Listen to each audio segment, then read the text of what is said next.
Now, having a baby changes your life in so many ways, but few of us talk about how it affects our sex lives. Today, I'm joined by Kate Moyle. Kate is a psychosexual and relationship therapist who specialises in working with those who are struggling with difficulties with their sex lives and sexuality, including many who are impacted by the stresses of modern day life. Hello, Kate. How are you? Hi, good morning. I'm good. I'm good, thank you. Good.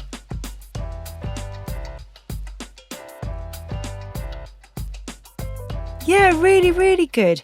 Obviously, this is such a huge topic. You know, we all know sex is a massive thing anyway, and it comes with so many nuanced feelings, and I think that's whenever you start learning about sex, you're impacted by so many different influences and stuff, and it's such a difficult topic anyway. Then put on top of that having a baby and how that changes your body. It's so complex. And actually, it's something that we don't really talk about enough because obviously it's a massive part of your relationship as well. Yeah, I think it is so massive. And the thing that also is so both interesting and confusing about sex is we think that it's just this one thing, but it means something slightly different to all of us. Yeah. And then if we're in a relationship, it can mean something different to both partners, and that in itself is something that means that we can get so stuck in our sex lives really easily, because then we don't also get taught that it's okay to talk about it or that we should have questions. It's this assumption we should all have it worked out all the time, and that doesn't give us any solutions when we are struggling. Do you think that's because when we first start having sex, that there's almost an expectation of going into it and being this sexy person, and just having this air of confidence about you, and and obviously I think when certainly growing up for me, there were so many lad mags and there were lots of porn that was aimed at guys. So you're going into it, you almost felt this area, this expectation put on you. I think expectations are one of the biggest things that we struggle with when it comes to our sex lives, because I think also we see this version of sex represented, and it's always glamorous and amazing and orgasmic and pleasurable, and no one makes any weird noises. There's no one gets cramp, no one falls off the bed, or the kid doesn't walk in, or the doorbell goes, whatever it is. And we see that these versions of sex are the only thing we really have to compare ourselves against. Yeah. And then as everyday people with everyday lives and everydayness happening, it never quite seems the same, but we aren't all taught that we should talk about it, or have that open communication about it, or say, do you know what, this isn't really working, should we try something else? Because there seems to be this inherent messaging, which is that if we have to ask anything, that we are in some way failing or not good at sex. Yeah. And actually, it's such a subjective thing.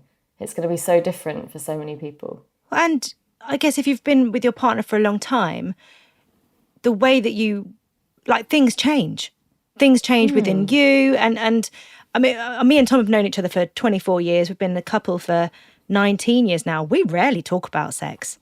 It's only, it's reading your work and watching what you do that kind of makes me go, oh yeah, we don't have those conversations actually. I think that's more normal for people than it is for couples, particularly when we're in long-term relationships, because we know each other so well. Yeah. That there sometimes is the assumption that we don't have to talk about it, and it's something that happens. And I think having a baby is the perfect example of a big change that our sex lives can go through.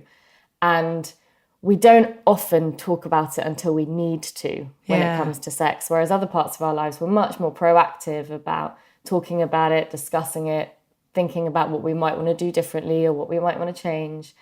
And I think that so many couples can go their whole relationships, their whole lives without really ever talking about it. And I mean, what you just said, we don't talk about it until we need to. And I guess that by not talking about it until you need to means that by that point there is a problem, there is an issue there, and perhaps having that conversation come in makes it feel like there's a problem rather than it just being something that we just talk about generally.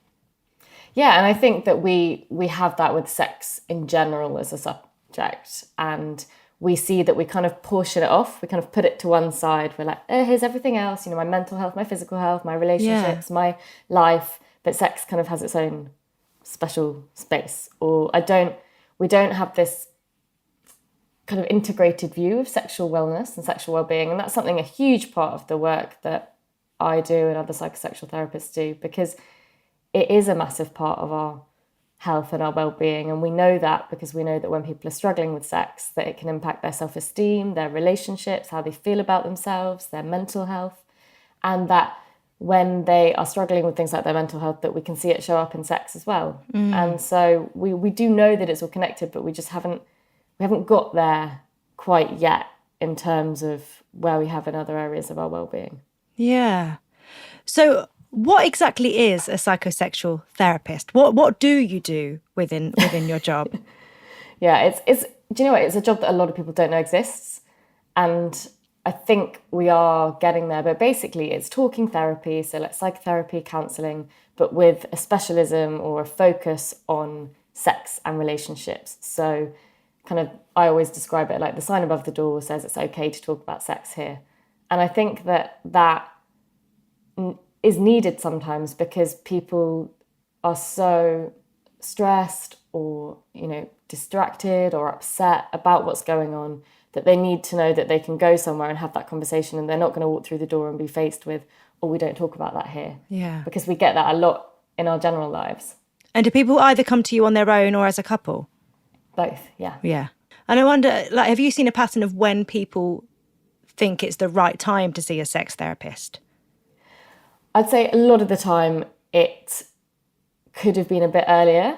Right. But it's really difficult. I never underestimate how hard it is for someone to send that email or book that first appointment, because it's a big thing to have to do. Yeah. And it's really vulnerable, and it's quite intimate as well in that way. Talking about sex when it doesn't feel like it comes naturally to us is then a big thing to talk about ourselves as well. I think we often can talk about the sex we see. When Sex Education came out on Netflix, I loved it because suddenly everyone was talking about sex, but not talking about their own sex lives. But there was this huge conversation going on around the show and everyone talking about it. And I loved listening to people talking about it on the bus. And it was a way, in a funny way, it was like a breakthrough because there was this big conversation happening about sex, but not everyone having to talk about themselves. But It does create a bit of a shift, something like that.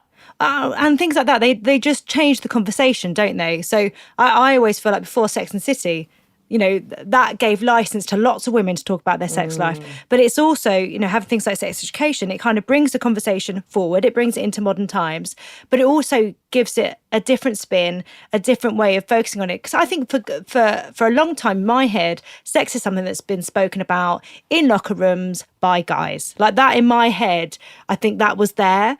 And I think it is like American movies and things like that, whereas something like Sex and the City coming along or sex education completely flipped that. Yeah, definitely. And I think it shows all the different ways that we can talk about it. And it's okay to talk about it, or okay to say, do you know what, I'm really not enjoying sex at the moment, or this is happening. Has this ever happened to you? I think that feeling of the one of the biggest things that I think that people feel when they're struggling with sex is alone. In their experience. They feel isolated, and that is such a horrific feeling, and that makes everything so much worse, and those two things completely compound each other. And actually there's such a big way that we can change that, which is by shifting the conversation, shifting the narrative, by kind of normalizing. We talk about normalizing sex. It is normal. And it's something that, so many people are doing all the time in all these different ways. And we've come such a long way, but there still just is that not quite, as you said, not talking about it like we talk about everything else. We ask guests to come in with their 3 most asked questions. I'm going to read them to you so that you can answer them. The first one is, I feel really nervous or anxious about having sex postnatally. What can I do about that? It is, I would say, this is probably the most common, because we also have all these ideas about how sex will be different But as we know, and this is, if we've had our babies ourselves rather than through something like surrogacy, or we've become parents through adoption, but we know that we kind of go through this roller coaster with getting pregnant, being pregnant, childbirth, recovery, and that we, in the UK, we don't recommend that you have intercourse until after your 6-week checkup. But then that 6-week check can suddenly feel like a green light, which is terrifying. Yeah, absolutely. Because you're like, but what? 6 weeks has flown by, as we all know from having babies. And suddenly it can kind of feel like that green light, and we feel really unprepared. And we might feel differently about our body. We might have still been having bleeding. We might still be kind of quite uncomfortable, whether we've had a vaginal birth or a C-section. And there's that sense of, what's this going to be like? Yeah. And sex and anxiety can become so paired, even if we've been with our partner for years, even if we know them so well and we've had sex with them hundreds of times. We feel, or we fear what might be different. Yeah. And I think that what that creates a lot of the time is avoidance. So we are exhausted. We might be breastfeeding, are sleep deprived. If we have more than one child, there's just so much going on. Well, and sex is such an emotional thing. And I think we often forget about the emotion that is connected to sex. And at that point, after having a baby, a newborn in the house, so everything is so heightened hormonally, emotionally. So to have sex added into the mix as well, it makes sense that you'd feel anxious sort of adding that into your life again, because you don't know how it's going to be different. Yeah. And I think the thing is for some couples, it might kind of fit back in quite naturally, and it might be something that, they feel ready to kind of approach in their own time, and it's something that they don't have to overthink or don't have to think too much. But for the ones that do, you can suddenly feel awkward with someone that you have had sex with for years. And that can make us feel pretty uncomfortable, because we're like, how do we do this? Yeah. And actually, the reality is, we just say to people, kind of just take it slow, take your time. You don't have to rush back into it. There are also plenty of ways that you can be intimate and sexual without it having to be about intercourse. And as psychosexual therapists, a lot we talk about this idea of breaking down the version of sex, which is sex is only intercourse, because there are all these different things that you can do and ways of connecting and ways of being intimate, which can work for you, particularly if you might be worried about one type of sex at the moment or one thing. You don't have to force yourself to do that. And actually doing that when you don't want to is a negative thing for your sex life a lot of the time. And I wonder how many people feel like there's a pressure on them to start having sex again. That thing of, your body's been growing a human for, many months. And, I know that my husband in all of my pregnancies is a bit like, I'll leave you alone, not going to poke my baby's head, all that jazz that men say when women are pregnant. And I do think that because there's been that gap, there's almost that tendency to feel pressure or, wanting to please that person because you haven't had sex in so long. Absolutely. And the thing is, what can happen is we can read any approach or anything that might be considered to be initiation. Yeah. We can read that as pressure. Yeah. And so we see that, you said what point do people come to therapy a lot? I think a lot of the time it's when those moments have broken down, because yes, we miss the sex, but we miss the intimacy, the closeness, the ability to kind of move towards each other in those ways. But when sex has become a pressure point, we don't want to disappoint or lead up. I hear from people all the time, I don't want to lead them on. And so we kind of cut out those things, which I describe them as bridges, but are the bits of our relationship where we feel noticed, where we feel seen, where we feel affection or attraction.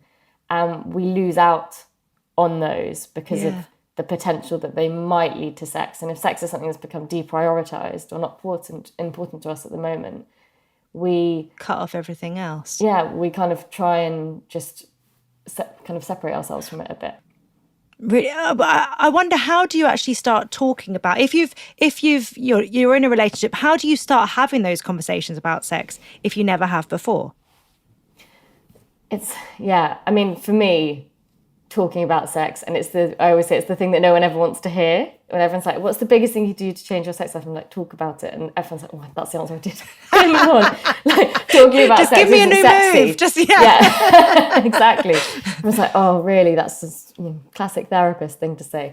But I think sometimes if you really want to get the conversation started, but you don't know how, using something like a prompt, whether it's a podcast episode like this or an article or a TV episode, or just using something as a prompt, because sometimes we feel more comfortable if we feel like it doesn't come from us directly. Yeah. And it's what I also say, don't do it when you're having sex. Don't or when you're in bed, or try and talk about it in a different space or in a different time and if you say to your partner, I'd really like us to talk about this, and they don't feel ready for it, just say, okay, well, look, I'm just putting it out there, and maybe, in a couple of days, or when you've had to think about it. Because particularly if you've been thinking about it, they can't read your mind. So you might be a bit ahead of them. But we take that as a rejection so often. And we just think, oh, well, that's that, fine. Or they're rejecting me. Yeah. Because actually they just might need a bit of time to kind of get their head around it as well. Yeah. And I guess actually if you're constantly pushing away advances or kisses or any type of contact, there's already that feeling of rejection, and it's so complex, the emotions within it.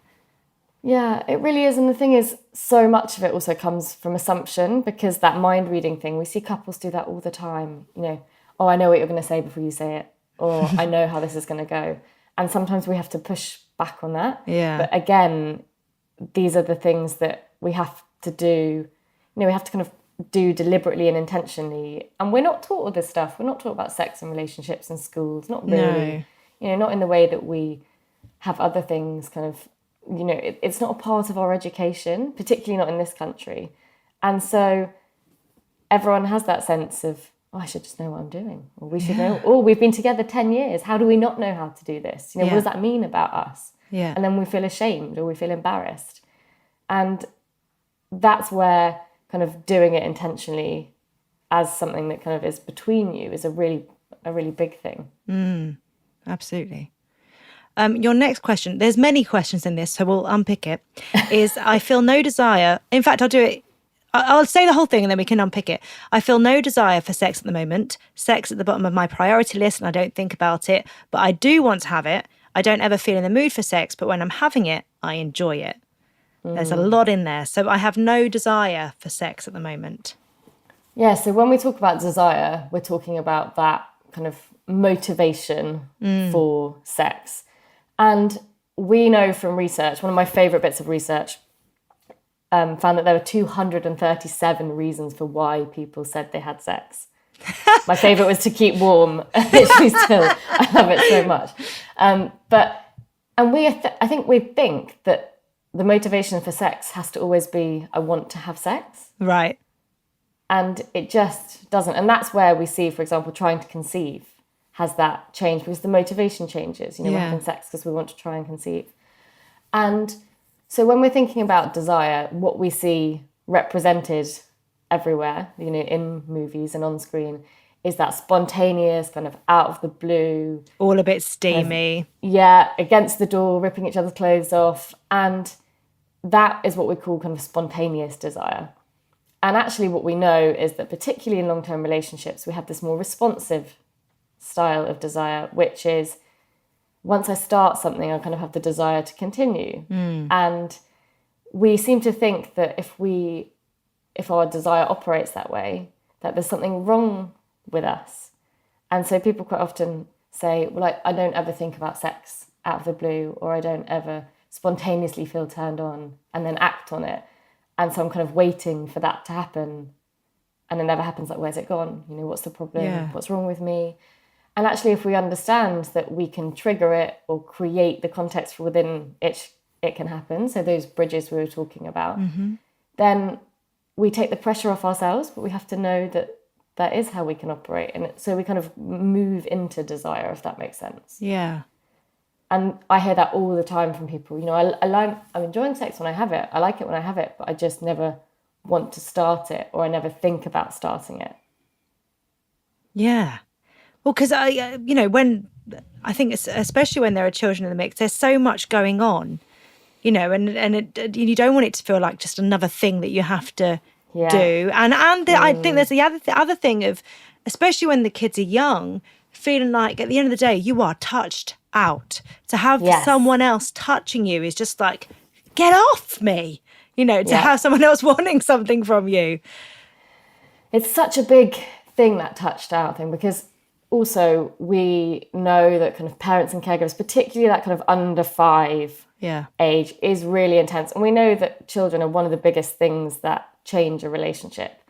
And I don't think many of us go into having our kids thinking that it's not going to. Yeah. But when we also think about those things that boost desire, they are not to do with parenting a lot of the time.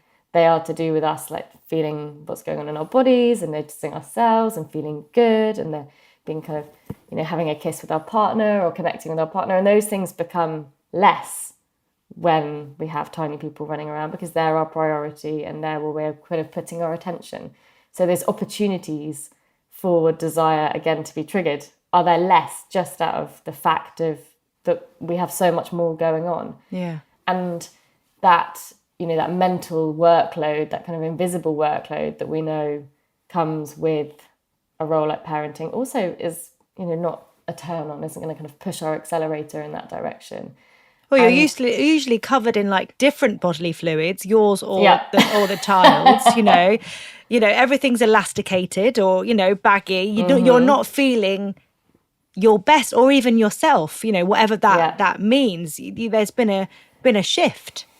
Well, most of us also, we don't almost pay a lot of attention to ourselves at that point, just out of pure minutes in the day. Mm-hmm.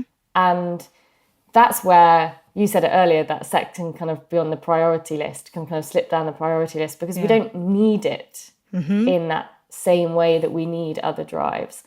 And so we have to then kind of intentionally do it. Now, we also see that postnatally, there are things like breastfeeding which can impact sex. Because of the dip in estrogen, we can have vaginal dryness, and that can make sex painful.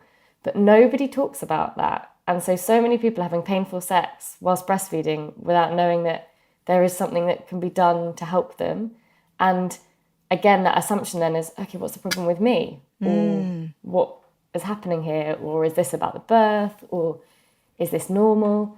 And again, we don't have that kind of narrative that says, oh no, that's okay, that's about hormone levels. So you might actually be feeling good and interested in sex, but your body isn't working with you in the way that it used to.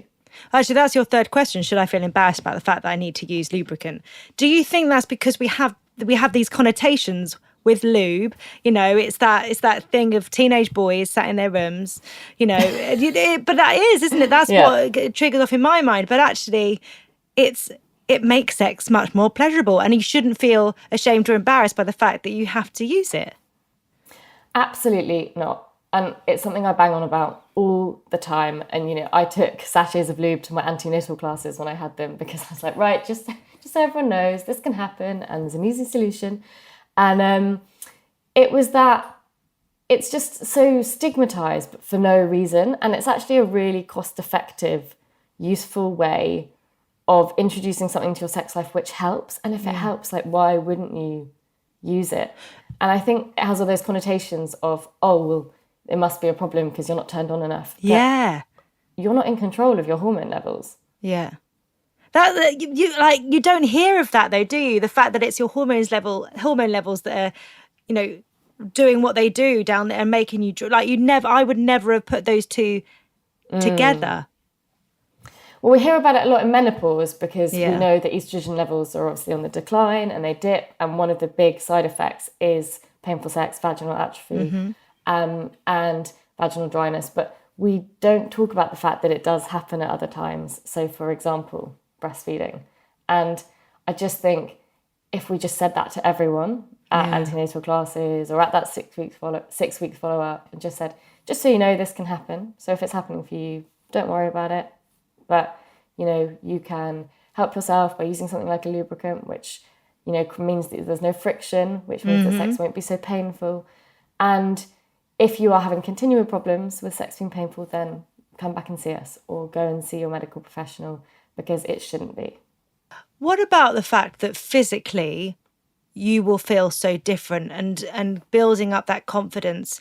Because, you know, I mean, I've pushed 3 babies out of there. I know it's not the same as it was when I was 18. And I think there is an emotional and psychological aspect to that, and to your confidence, and to how you then approach sex. But how do you, what's a good way, an appropriate way of kind of starting to have sex again after having a baby and discovering those differences? Is it communication and kind of talking about it afterwards or before, or, you know, obviously not during? You don't want to be during it and going, does it feel really big down there? You know, it's not going to help you. And also, actually, I remember years ago, I actually know who it was, but there was someone on a TV show who said that watching his wife give birth was like watching his favourite pub burn down.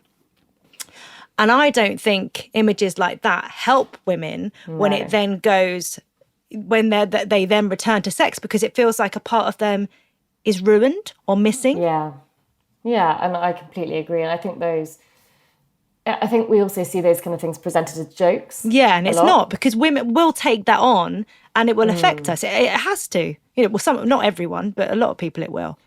Yeah, I think definitely. And I think that, you know, for me, and I work with a lot of men as well who have, you know, been through pregnancy and childbirth with their partners and things. And there's a huge level of respect there. Yeah. A lot of the time.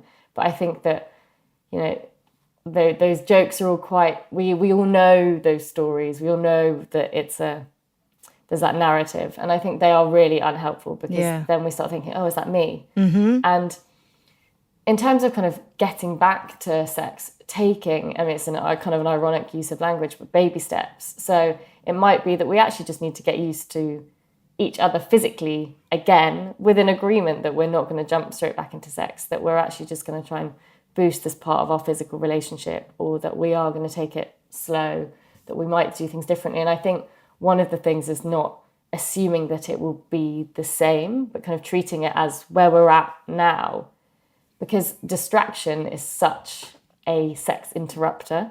And so the more we can just focus on, okay, like, what's happening now? How is this working? What do we feel comfortable with? Because that's the other thing. Immediately, certain things like positions might not feel comfortable, or if people have had episiotomies or tearing, that there might be things that are not currently available to you that used to be, and that you used to really enjoy. And again, breastfeeding can interrupt how we feel about our bodies or our breasts, which might have previously been a really big kind of part of our sex life. And so we might have to rethink how we want to do that, how we want to feel comfortable with those kind of touch. And I think telling our partner is the only thing that we can do to make it clear, because they can't know what's going on our head, and they will have their probably own anxieties or fears or worries as well. Yeah. Do you think that when it comes to things like episiotomies and scarring and things like that, and those changes, that part of it is also us accepting those changes? I always say, like, mentally and emotionally, that you can't go through life and not change. Like, if you stay stagnant, then you're a bit of a fool. And, you know, I think your body changes along the way as well. We're never going to have the same body that we did as when we were 18.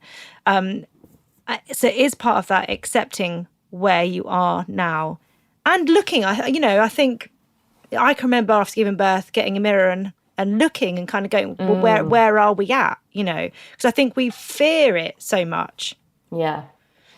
And I think we fear the change because we never get taught that sex changes. And actually, I would say the most natural thing for sex to do is that it does change, because we change and everything in our life. And sex is so context dependent. We know that what is going on around us completely changes our experience of sex. So what might have felt amazing 6 months ago might now feel not good for us, or might not feel satisfying, or actually we might be thinking, do you know what, actually that does make me feel physically uncomfortable, or I'm not really enjoying that so much, but we used to do it that way, so I guess that's what we should stick to. And then that creates that negativity around sex, or we're in our heads, we're distracted, we're not really focusing on what's happening for us physically, and then we're really not going to enjoy it. We're not going to get that physical satisfaction, because psychologically we're in a completely different place. We actually asked we asked the Have Mum Had Baby community whether they had any questions for you, but we also asked them if they had a lower sex drive since having a baby, and 90% of them said that they did, which is for so many different reasons. But they've sent in loads of questions for you, which I'd love to dive into. One person asked, does sex change only for women who have had a natural birth, or can it change after a C-section delivery as well? It can change for everyone, because it's because of that biopsychosocial. So also things like C-section, we might feel differently about having pressure on our stomachs. We might not feel comfortable about how our body looks. We might not feel comfortable about how it feels. And for every person who has given birth, there are going to be different factors affecting them, because it's not just physical. But yeah, it absolutely can create changes for you. And I think, again, for me, helping people to learn how to adapt their sex lives. Yeah. And what I would say to you is do what works, just do what works for you. And Emily Nagoski, who is an absolute kind of goddess in my world, always talks about pleasure as the measure. And it's just such a good phrase for taking away that kind of goal-orientated focus of like, where do we think we need to get to, but actually just thinking, what are we enjoying now? Yeah. Okay, someone else has written in saying, I'm 9 months postpartum. I've had stitches due to a tear, and now sex is a little painful. I also have no drive. And then, you know what, there's so much of people saying similar things, that they have no drive, that they just, it's not something that they even feel like they can focus on. Yeah. So what for them would it go back to those bridges and to those other ways of not thinking of it as intercourse, but those other things of those touches, that feeling of closeness? Yeah, absolutely. And I think it's, we talk about kind of intentionally like boosting those things. And because what we will notice sometimes is that when we are having an extended kiss or an extended hug, or cuddling up to each other on the sofa, or having a bath together, or just lying in bed together, is that sometimes we notice that we are responding, that we might be feeling aroused. And arousal is that body's physical process of kind of preparing for sex. And we notice it kick in. And then we're like, oh my God, there it is. Yeah. Okay. And that in itself can be quite a powerful thing. But also, we need to, I talk about it as in kind of like switching off to turn on. And when we are parenting, there is so much all the time. The to-do list is never done. And so sometimes we do need that shift in order to switch off a bit from everything that's happening, to focus on that one part of our lives, or our partners, or just having some intimacy or some connection. I think we can forget that those moments are there. Do you think it's also, so it's worth having that conversation with your partner as well, and kind of going, look, the idea of this is daunting for me right now. So before you're in that moment, but I want to have that closeness with you. So focusing on sort of the kissing, the touching, the being close physically, without feeling like you've got to take it there, because at some point it will go there, but without it hanging over you. Yes, because when we focus on just sex, it becomes a goal, and when it becomes a goal, it becomes a pressure. And then we're a bit kind of pass or fail about it, and we don't want that. We want it to be something that kind of just emerges from what we're already doing, or we're having a good time, and we kind of, I talk about sometimes it's kind of like melting from one to the other. And that can feel tricky when we are nervous, when we are scared or anxious or don't know what to expect. And I think that, again, sometimes people just say, okay, let's just not have sex for a while, but let's enjoy being around each other physically again. And the Gottmans, who are amazing relationship experts, always talk about a 6-second kiss and a 10-second hug, and they call it a kiss with potential. And I love that, because if you think about it, so often we're kind of like a peck on the lips, right? Okay, gotta go. You do the school run. I've got to get to work. One's got to It get to almost gets nursery. into like nan vibes sometimes as well, where you had a sound mwah, like it was your kid. Yeah, and I think so. We have to intentionally change those things. Yeah. One person has said, "I've lost my confidence, and I have no idea how to bring it back." Yeah. How do we change, the way that we view ourselves? Like if we're not happy within ourselves, if we've got, so many insecurities about how we look, how we feel, we don't feel confident in ourselves, how can we then, be that person for someone else and feel desirable?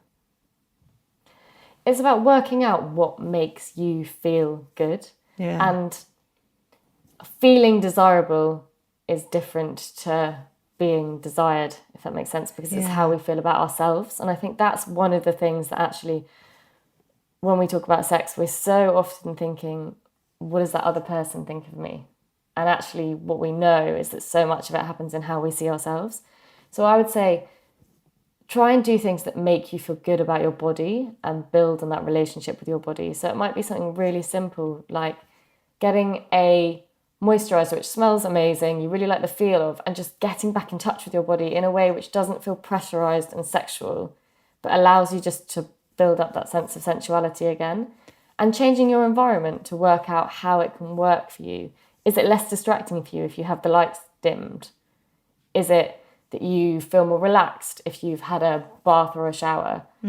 What is it? Is it that wearing an item of clothing that feels good against your skin is something that feels quite sensual, and that helps you to kind of tune into that in sex? Because I think that anything that helps us to bring our attention into what we're feeling in our bodies is a really important pillar of sex.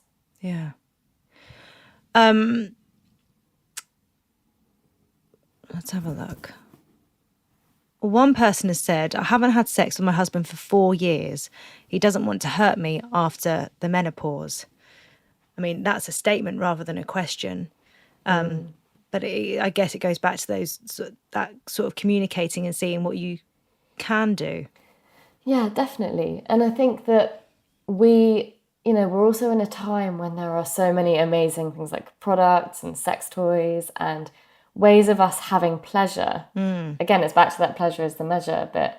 Yeah. Where we can incorporate all these different things into our sex lives in order that we can still be satisfied. Yeah. And we know that people who've lost sexual functioning through things like cancer and spinal cord injuries can still have satisfying sex, can still feel satisfied in their relationships, have intimacy.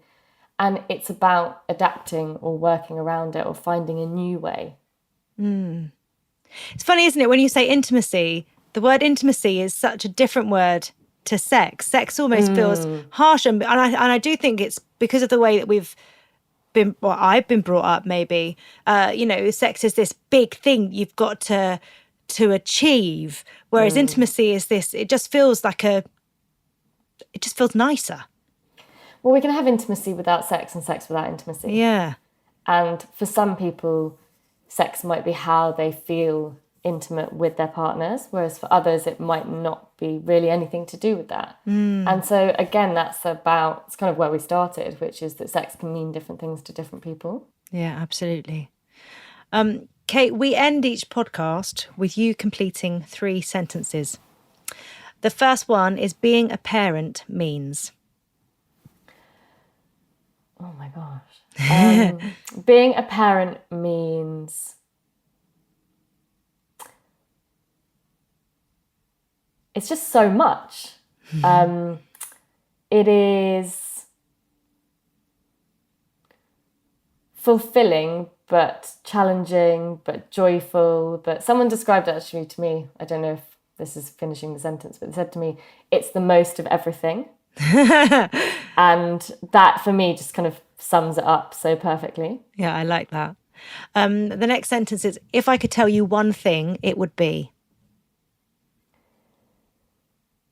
If I could tell you one thing, it would be you have the power to change your own sex life, and sex education can happen across the lifetime. And I'm happy when. I'm happy when I am with the people I love. Kate, thank you so much. This is such a massive topic, and as often with podcasts, I think sometimes we just scratch the surface. But hopefully, that will get lots of people, heading in your direction and finding out more and finding themselves and helping lots of helping people individually as well as helping couples. I think that's so important. So, thank you so much for joining me today. No, thank you, and I hope that if anything, it just helps people start the conversation. And I think the thing that I always want people to take away from these conversations is, if you are struggling with it, you don't have to be in the way that you are. Go and try something. Yeah. There's so many options. Thank you so much.